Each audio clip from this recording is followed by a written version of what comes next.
How to delete or deactivate your Grindr account. So you are thinking about leaving Grindr, right?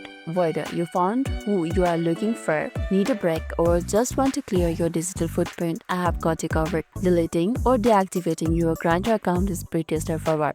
So let's dive in. First thing first, open up the Grindr app. You can see my Grindr app right over here.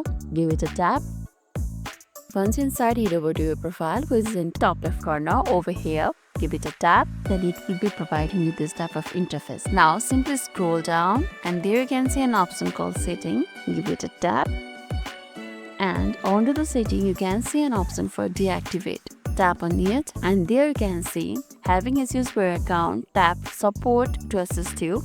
So if you are having issues with the account, you can just tap on this support right over here. That means if the region of deactivating the account is the support, you can find the solutions by using this support section right over here. Or if you want to take a break without losing all your data, simply tap on log out and log in back when you are ready. So that's not the case of mine. So let's tap on delete. Tap on delete. Now Grindr will ask you certain questions. Why do you want to delete account?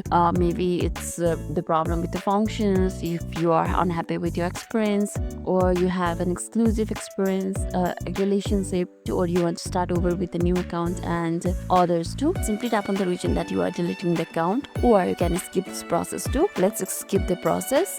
Then it will ask you to confirm this action. You'll need to be sure because this is permanent. Once you delete it, there's no going back and all your data will be wiped up.